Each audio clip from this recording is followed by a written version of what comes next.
Hello, Maria. How are you? Hello, Josso. I'm well. Yes, and you? I'm good. I'm good. So today we talk about emotional independence. So you will tell me what, in your opinion, it means, emotional independence, and is it something that people should seek, and why not, and everything. And then I will try to ask you questions if I don't understand or if it doesn't make sense to me. Okay. So Yeah, maybe we can sure. start with what is emotional independence? Well, it's a very good question because the more I think about it, we are social animals. We're a little bit like pack animals in a way. We are very much in relationship as mammals, as people to other people, to the society we're in. We form attachments, and that's a very normal and healthy part of growing up. In fact, it's absolutely necessary to be able to form positive attachments when we're babies, when we're children, in order to be psychologically healthy. Um, and I think that sometimes when those normal needs and attachments that we have as children are interrupted or um, made into some kind of problem, either through neglect or abuse or absence, let's say, of primary caregivers. Often, we end up with a conditioning that is a bit more complicated in terms of our attachments to people. And so we might seek, we might have self views, which are negative, related to that. Like, I'm not worthy. I'm not good enough as I am, or Like needing, self-worth, basically what is called yes, self-worth usually. Okay. yeah, self worth, and also it can affect the attachment style that you then form with significant people in your life. So your lovers, but even your family members or friends sometimes, um, and you can form less or more positive attachments based on what those primary experiences were, So and let me interrupt you now yeah, for the first time, and I'm sure I will interrupt you many times. that's But okay. it's to understand for me and hopefully also for the listeners. So you say positive and negative attachment. So can you elaborate on that? What is a positive attachment and what is a negative attachment? Because this is the first distinction we are making. So we started with emotional attachment. We can of course move to attachment in general, but then you made a distinction positive, negative. Can you elaborate on that? Right, I could elaborate on that. I think if you are basically secure uh, in yourself, as it were, you can form attachments based on preferences and based on likes and dislikes and needs, in a quite straightforward way. Um, and I think I would call that a positive attachment. It's mutually agreed. It's a kind of happy exchange of energy and all sorts of things that you do together. Um, Whereas if I guess a more negative attachment could be where you kind of base your whole existence around another person, you know, or you feel like your existence would somehow be annihilated or cancelled out if you don't have that attachment. So there's a kind of fear-based attachment rather than a voluntary and easy attachment. Does that make sense to you? So I will try to rephrase it. Would it make sense to say that, in your opinion, a good attachment is an attachment that is chosen, that is deliberate, and a bad attachment is an attachment that is not chosen and not deliberate? I guess yes. That could be one very crucial definition. That it's chosen. It's yes, it's positively wanted rather than desperately needed. For example, or that there is that feeling of desperate need behind it. Yeah, it's yes, you can to some degree take it or leave it. It's not that I mean, I do think that if you form very strong bonds with people over a long time, or say it's your children, or it becomes another matter. It's tied up with your responsibilities. It's tied up with your, What is an attachment exactly? Because now we are saying emotional attachment is good if it's chosen, it's bad if it's not chosen. But then why would I choose deliberately an attachment? Because in theory, I could just choose every single time. Like you see, like I don't know what is the word to say, but like I could say real time.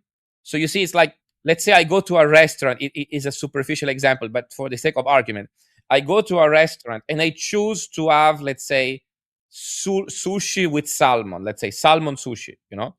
Um, Now, if I start to choose it frequently, so it's like I choose to become attached, but for what purpose? In order to choose it more often. But can't I just choose it whenever I want? I mean, I could very well choose salmon sushi every single time without being attached. So what is effectively the difference between, because we say that a good attachment is deliberate, is chosen. So what is the difference between a good attachment that is deliberate and that is chosen, and just choosing that thing? Because you see, what's the difference in choosing to be attached to sushi salmon and just choosing sushi salmon every single time? right. Well, it's a bit different in the realm of food, isn't it? Where we do often have quite strong preferences, dislikes, and likes. It's preference. Um, but it's not got that. You don't actually, as a human being, attach to a fish usually. I mean, maybe a live fish. If some people are very attached to their pet fish, as it were, but not to your food source usually. It's just, well, I really like that food source, so I'll probably choose it again and again and again. Whereas with a person, you do build a relationship, you build a history, you build a shared understanding. you know you do things together usually. Sorry, once in a while I interrupt you just to redirect a little bit the discourse on what I think is a big question. So what is the difference then? Let's say, okay, we are talking about people. So it was a bad example to use food. So talk about people. What is the difference between choosing someone and choosing to be attached to someone?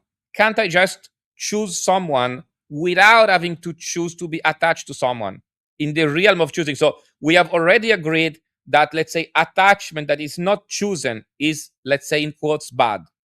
So we are only interested. So in theory, one, if they can, they should get rid of it. I don't know how, but the point is we have kind of put aside the idea of the attachment that is not deliberate, that is not chosen. So because you say that it's bad. Now, I mean, in your opinion, at least, I don't know myself. Well, I'm No, not wait, wait, saying wait. bad. You Okay, came sorry, up sorry. with bad and good. I said a positive attachment or Okay, a negative positive, attachment. but it's similar. Positive and negative. It still has a connotation of good and bad. Let's just say that one is preferable and one is less preferable. This is probably as neutral as we can put. So there is a preferable attachment and a less preferable attachment. Now we have determined, I believe, that the less preferable attachment is non-deliberate and non-chosen. And so ideally, this one, if one can, they should kind of manage it, reduce it, remove it, whatever.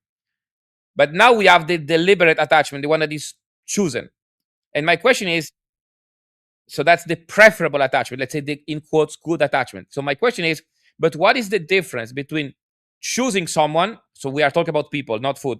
What is the difference between choosing someone and choosing to become attached to someone? Well, I think that with repetition of contact, you do become attached. I think one forms a relationship with repetition, and particularly if you're living with someone or in a very close proximity.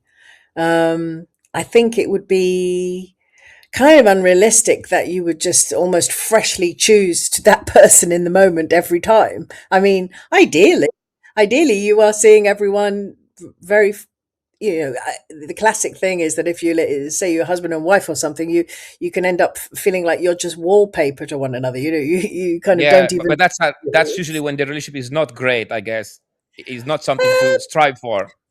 No, it's not something to No. strive for, but I mean, it doesn't necessarily include suffering. I think my definition of positive and negative is usually whether how much suffering is involved in the game, really.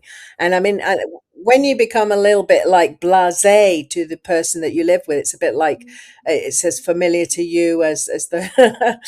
Well, When it's you can be. excessively familiar, basically, in some way they take you for granted, I guess. This could be the issue, no?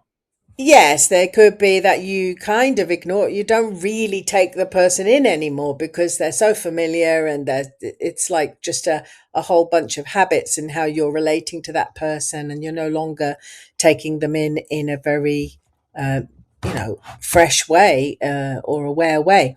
You use the word wallpaper. I think it perfectly describes what you're trying to say. So the person becomes wallpaper because at that point the person is completely taken for granted.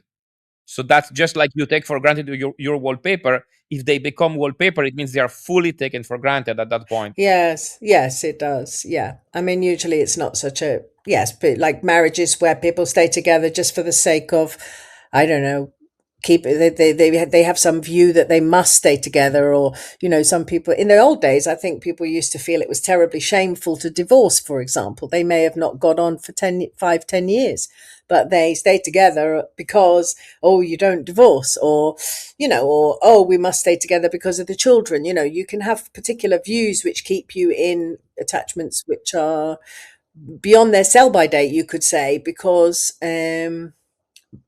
you think you should. So we're coming back to But some let's go old back to themes there. the core concept. Let's say the core thing we are discussing. So basically, what you were saying was if you spend a lot of time with someone, you necessarily become attached. So I think we so, yeah. so we are shifting a little bit from what we were saying before, because before it was we were saying that you would choose to attachment, and then I said, but then what's the difference between choosing to be attached to someone and choosing that person? And you say, well, in reality it's not really that you choose, it's more that if you spend lots of time with someone you automatically become attached. So then it's not really deliberate, it's more that the more time you spend, the more you become attached. So in reality, we are kind of removing the hypothesis of the chosen attachment. It seems that is not realistic. So it's more that if you choose someone for a while, you automatically become attached, I guess. Well, I think there is something of that. I mean, it's like if you have a pet, you might get the puppy at the place where they breed dogs, and initially feel no real connection with it, but you care for the puppy, you feed the puppy, you teach it how to walk. I mean, this is using an animal example. Obviously, it's not ideal, but you grow a sort of attachment to that pet, and they have a name, and you learn about their personality, and the more you know. What I mean by attachment, the more you know, the more you care, or the more you care, the more you love as well. Sometimes, Yeah, but that's exactly where I wanted to go. So okay. you say care. So this is Yes. interesting. So because I want to understand what is attachment. Is it the more so we are trying to define in practical terms, so we are not going to give a strict definition, we are going to look at examples. So attachment, so if I'm attached to something or someone, what does it produce? So you said care, so I'm attached, so I care. But is it something more than that? Is it just care? And I don't think it's always the case, because I think some people, for example, may be very possessive and jealous, and so they may be attached but maybe they don't care, or I will say they care about how that person make them feel, so they don't really care about the other person. So first of all, I will say maybe attachment is not always caring, but maybe sometimes it is. But let's see other cases. What else can attachment be? Well, that's a very good point. Yes, I mean, I think that look, I wanted to say as a baseline, I do think, like I said at the beginning, human beings do have a need to connect and to attach to each other. I do think that, for example, it's a human sort of need for companionship, and people tend to go crazy, say, in solitary confinement for that reason. It's like, so it doesn't have to be like a hugely significant relationship, but, human interaction and the exchange of, um, well, just communication, really, but ideally with care involved as well is almost like a human need. So it's not that attachment per se, is necessarily wrong. Wrong. The relationship is necessarily wrong, but it's how much it is to do with care and love, and how much it is to do with fear, possessiveness. And if you're not freely attached, whether that's because you're fearful of losing, or you feel you have, I mean, so sometimes there can be issues within that attachment for people, can't there? If there's if there's a discrepancy of power, for example, um maybe one person is more attached than the other person, or maybe one person holds the purse strings in a relationship, or and that can give rise to some conflict sometimes in relationships, can't it?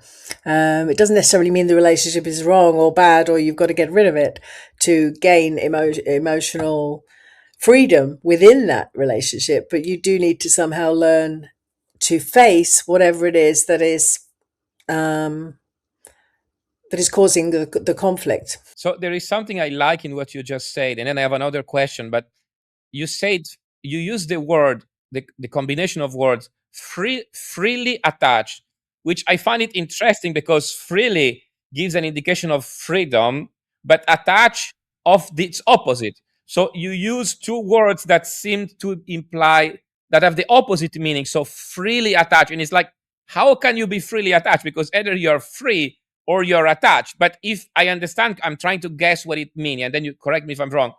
But to me, it feels that freely attached will mean that you're attached, but you can freely choose to disconnect, to stop.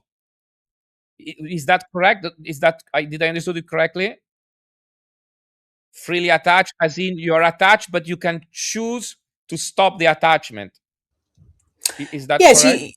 I think that that you could, you know that you would live if that attachment But failed. I don't think it has to go as far as living. It could just be that you're attached, but you can stop the attachment. So Yes, I you will give can. you an example. Okay, give me an example. I will give no, of me. I will give you my example, because you also used the word connection before in when you were saying. I don't remember the exact sentence, but you used the word connection. So, and I thought that's an interesting word, because we have the word attachment and the word connection.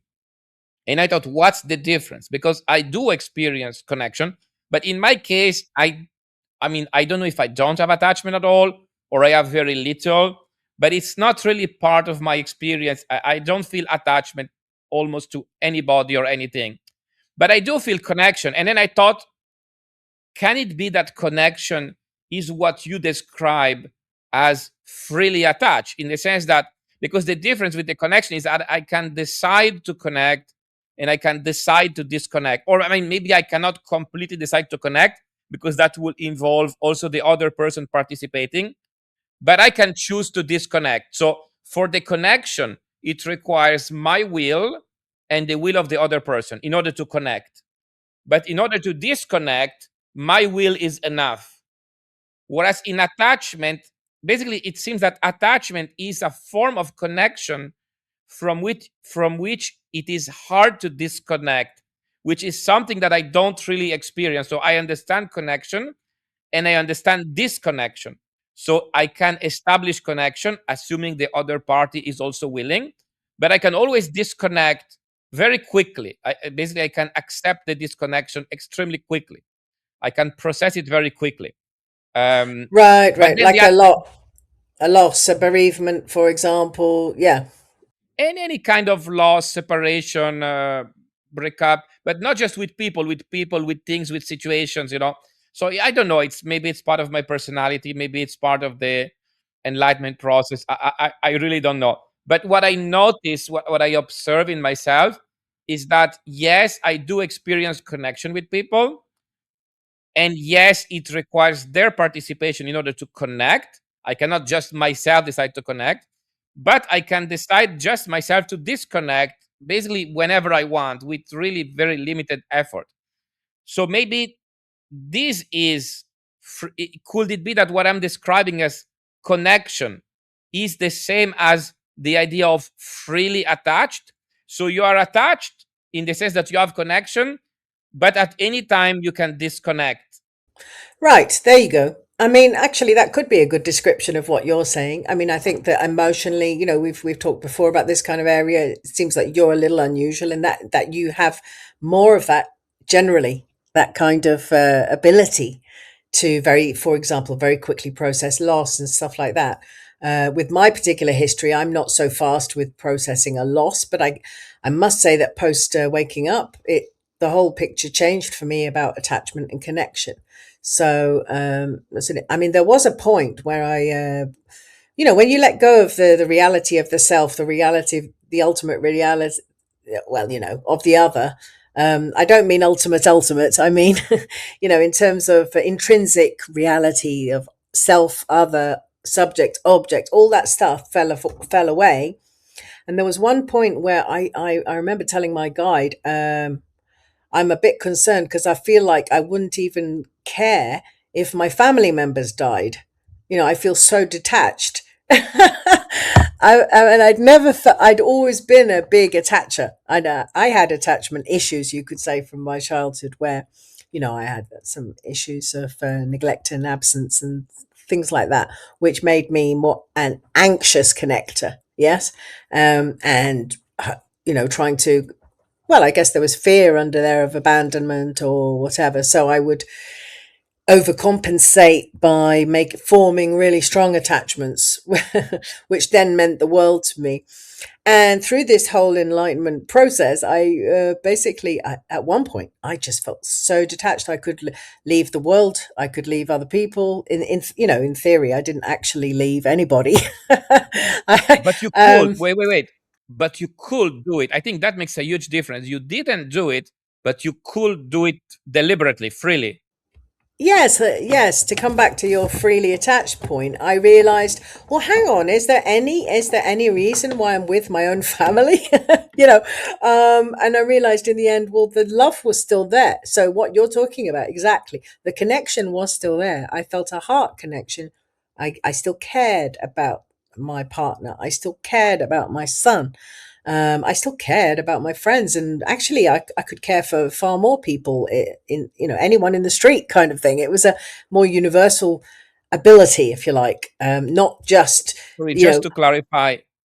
So when you say love, you intend it as care, or it has a different meaning. What is love for you when you say love? Because love is such a generic word; it can mean a lot of things. So you mean care, or you mean something else, or care and something else? Well, you feel it in the heart area region, don't you? It's just like I see love as connection and care. Yeah.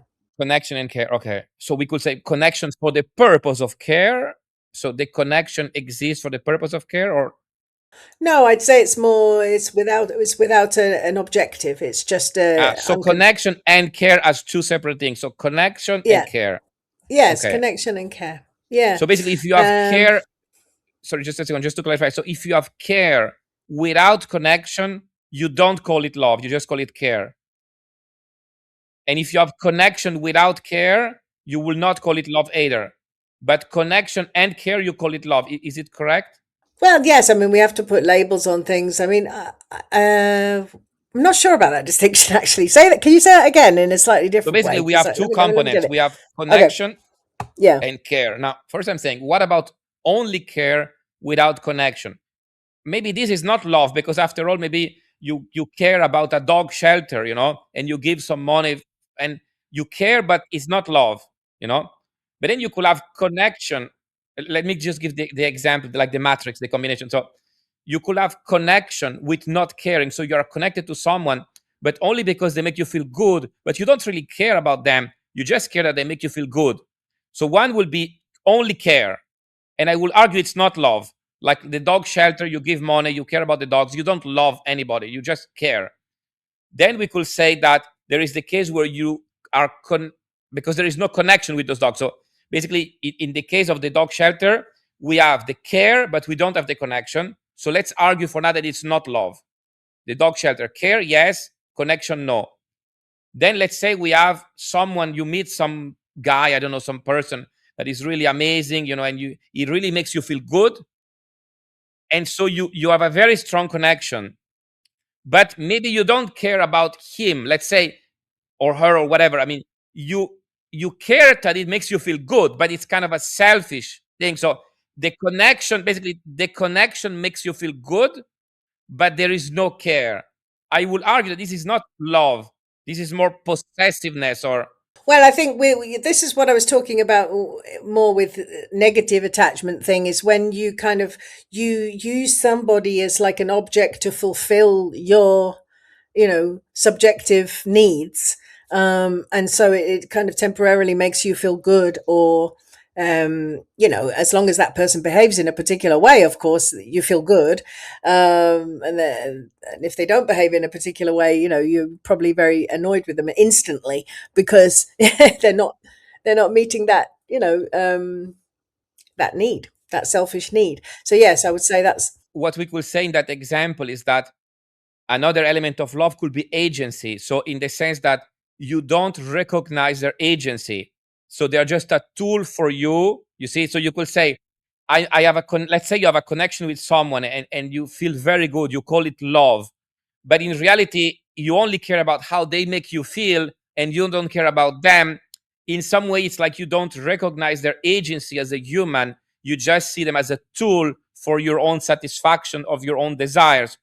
So this will be connection without care, you see. So let's say it could be attraction, or maybe there are more subtle words in English, I'm not sure, like I think there is, I don't know, infatuation. yeah, okay, I was thinking Italian, but infatuation, exactly. So it exists similar words. So infatuation. So it's like this kind of idealization, desire, connection, but ultimately you do not recognize the agency of the other, and it's only about how the other make you feel.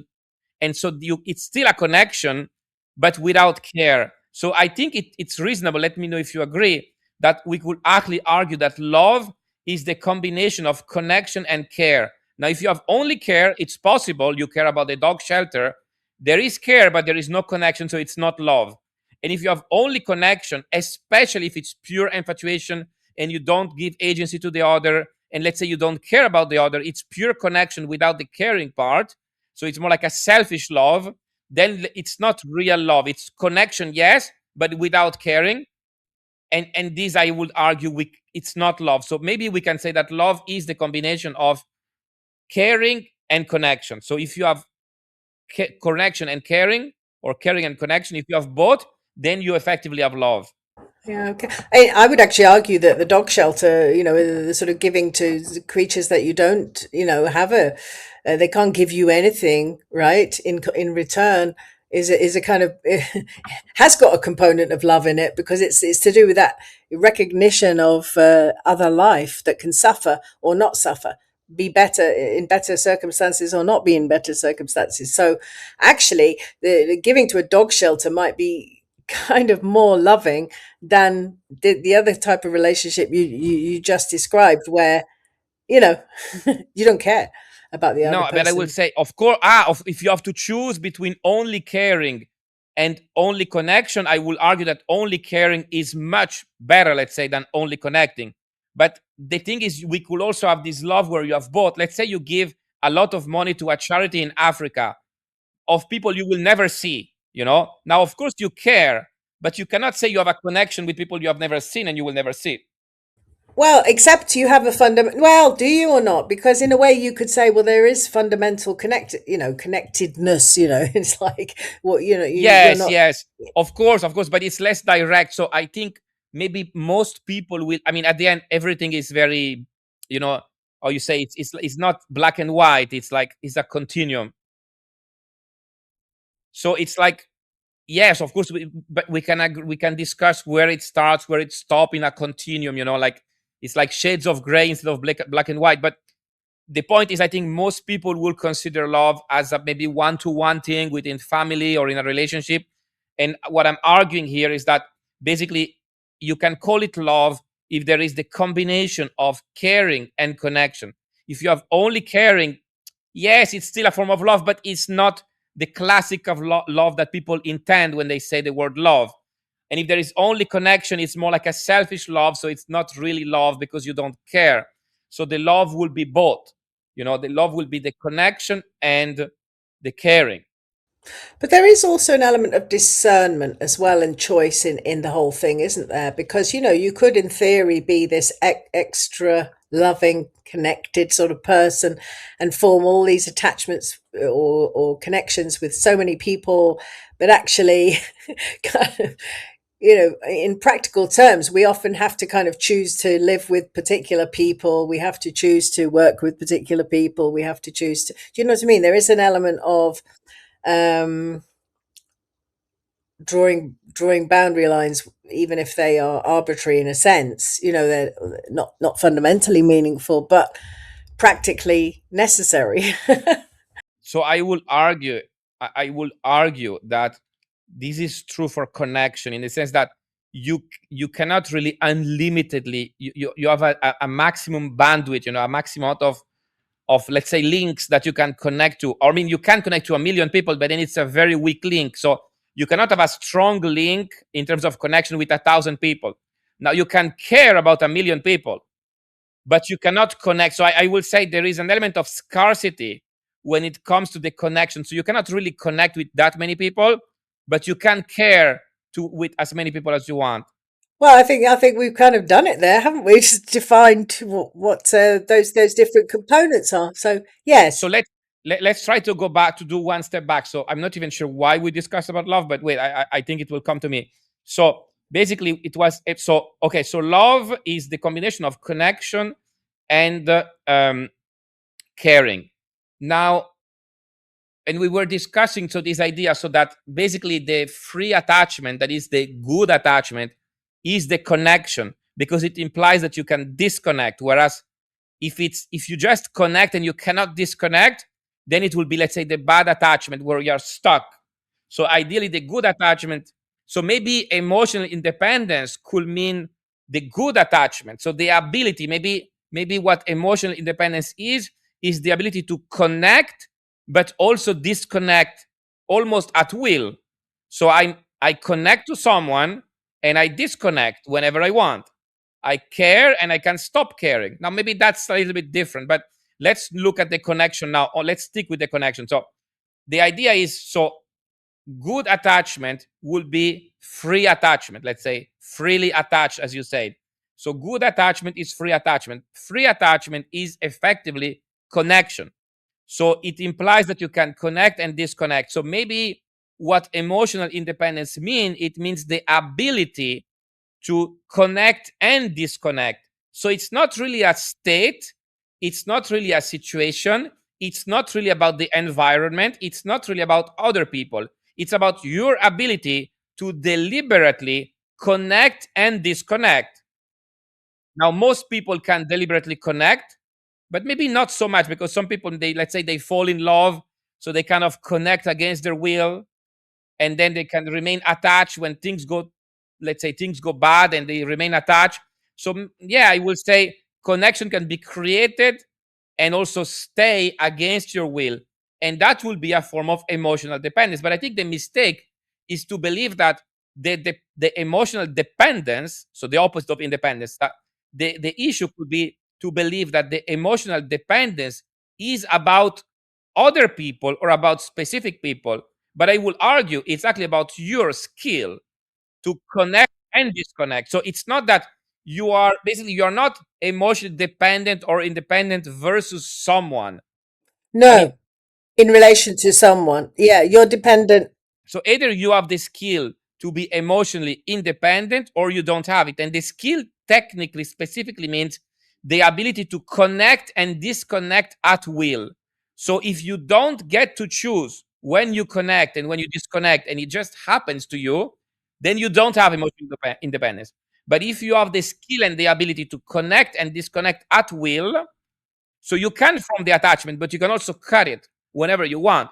So it's not that you don't connect, you still connect, but you can disconnect at will. That will be emotional independence. And just one thing I want to stress, this is not about real independence, because of course, very few people are truly independent, if any. Because if you work for someone, you are dependent on your boss, you are dependent on your children, are dependent on you, your family may be dependent. So it's not, what we are discussing here is not real independence.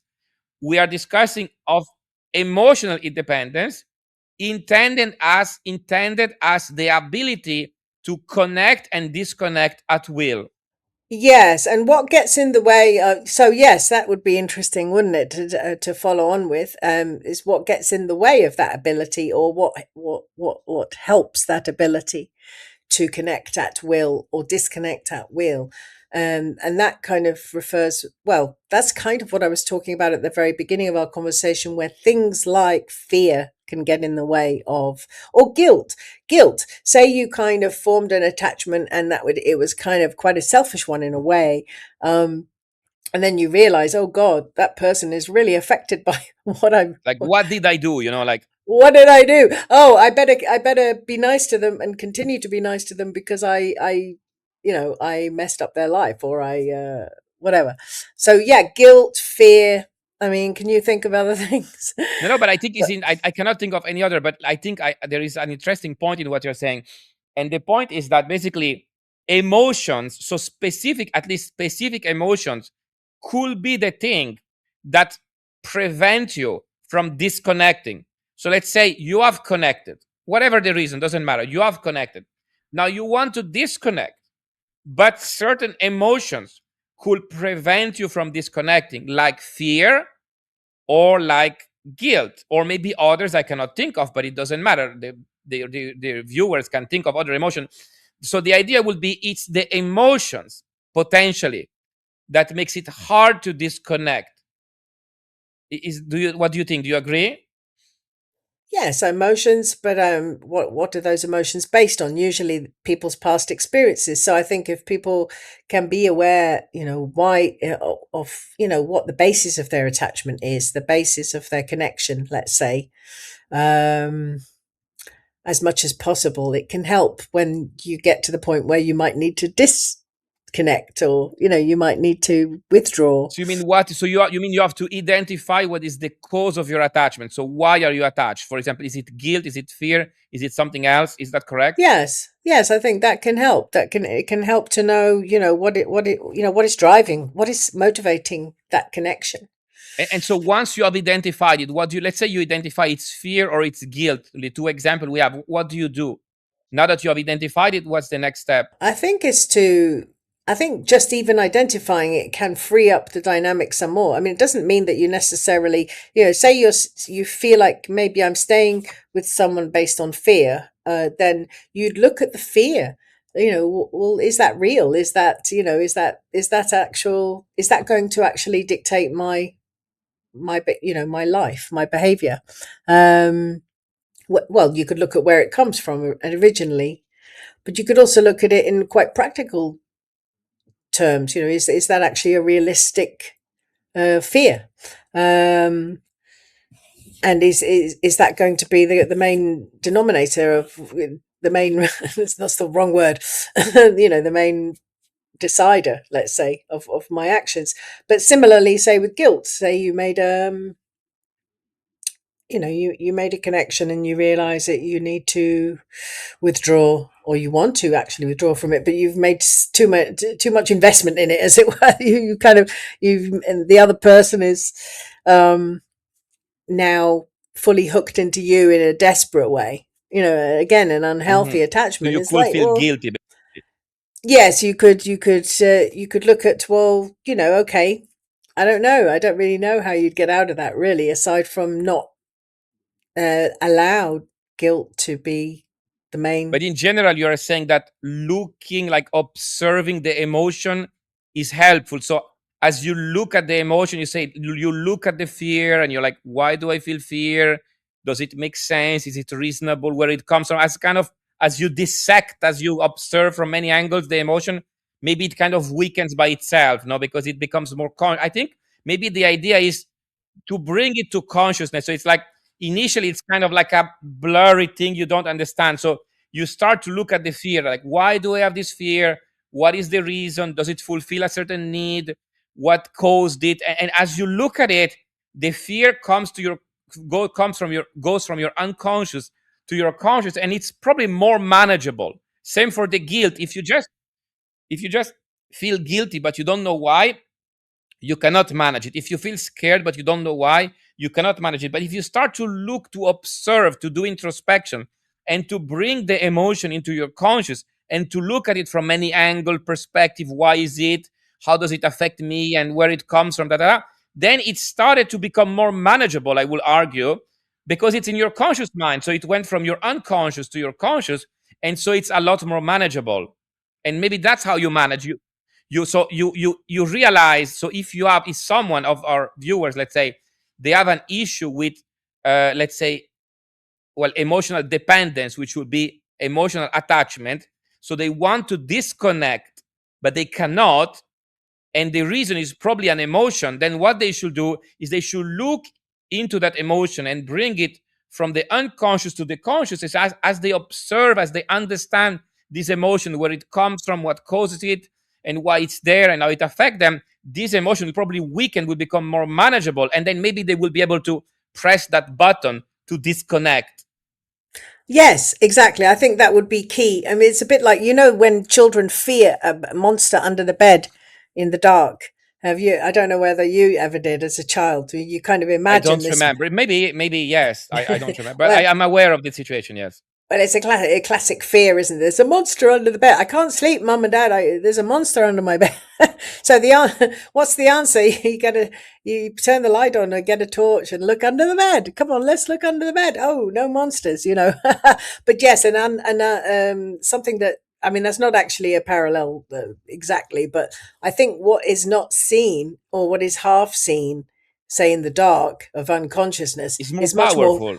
it has a lot more power, and you kind of feel you're basically a slave to that emotion, to that drive, until you see it for what it is better, and then you can dispel its magic power over you, as it were. Basically, you dispel the magic power by understanding it. So by bringing it from unconscious to conscious, by raising it to your consciousness, you understand it, and so it loses its power. So you take the power for you by understanding things. So when you don't understand, you don't have the power. But when you understand, you get the power. Yes, and I think this gives you a lot more freedom in your relationships, because you're not driven by these, unconscious drivers, unconscious emotions, motives. Maybe you never, Because you never. can choose to disconnect at will, basically. Yes, I suppose you could. Yes, you can. You can choose the connection, or You choose can not choose to. the connection and the disconnection. You can choose both. Yes. Yes, you can choose both, obviously. Obviously, if you can choose a connection, you can choose not to have it as well. So, yes, yeah.